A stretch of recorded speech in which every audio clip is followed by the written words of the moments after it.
Magluluto po ako ngayon ng kutsinta based on the Goldilocks Bake Book. Ito po ang mga ingredients natin: cassava flour, all-purpose flour, brown sugar, white sugar, at water. Ang mga molder po natin, lalagyan natin ng, papahiran natin ng oil para wag dumikit. Imimix lang po natin lahat ng ingredients. May salt and baking soda po na kasama, 1/4 teaspoon. Tig 1/4 teaspoon. Lagay po muna natin ang cassava flour.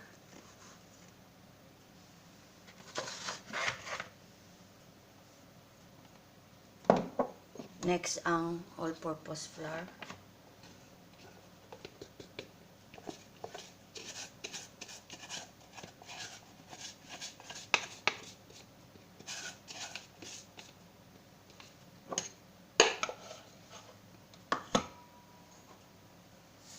Next, brown sugar.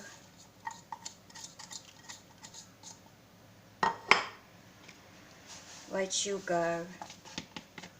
Mix lang po lahat.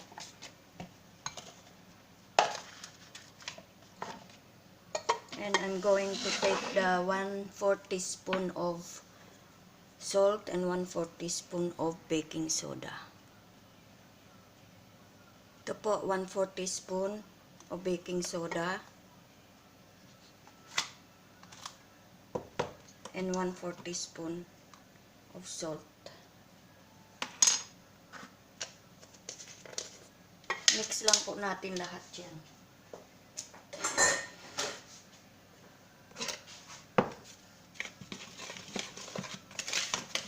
Mix lang natin lahat. Mix lang natin mabuti.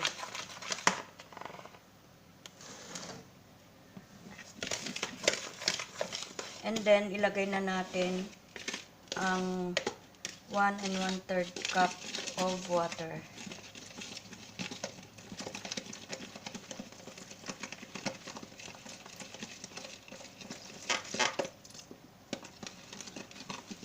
Base po ito sa Goldilocks Bake Book. Hindi natin alam kung maganda ang recipe. Konti-konti dagdag natin ang tubig.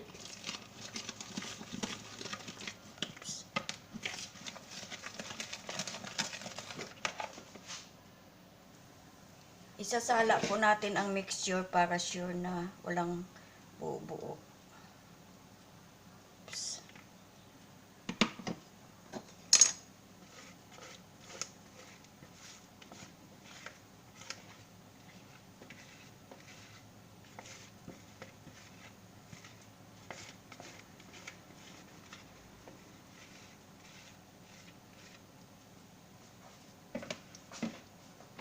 Nihintay na lang natin kumulo yung tubig ng steamer at naka-ready na rin ang mga molders natin.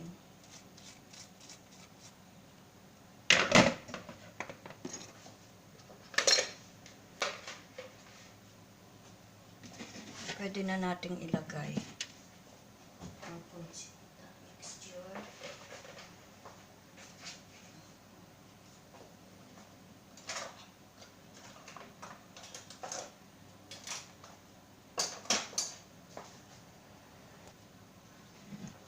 Lalagyan na po natin ang bawat molds.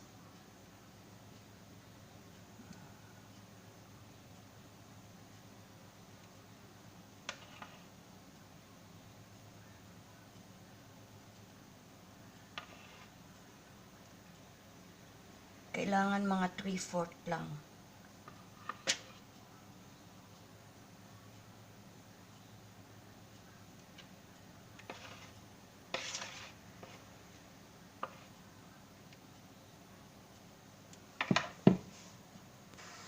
Ready na po ang mga kutsinta para sa isa lang sa ating steamer.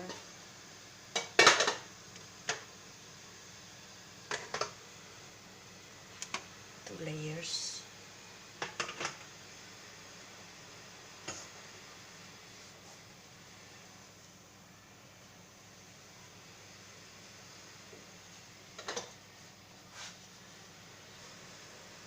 This is going to steam for 30 minutes.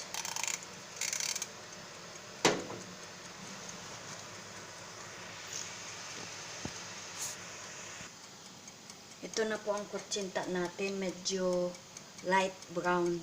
Dapat dark brown sugar ang ginamit natin. So, ito na. Aalisin na natin sa mga molders.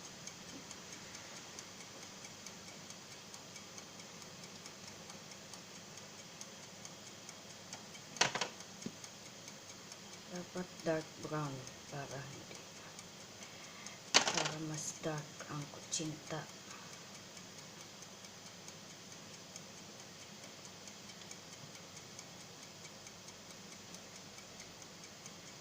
Medyo mahirap. Wait. Ito na po ang ating mga kutsinta. Lagyan natin ng topping na desiccated coconut. Wala tayong fresh coconut dito. So, pwede na ang desiccated coconut.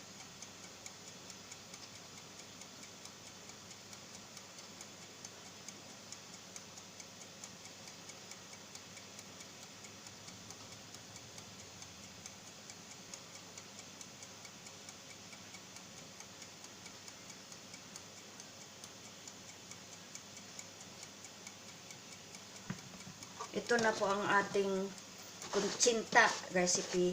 Kutsinta recipe. Thank you for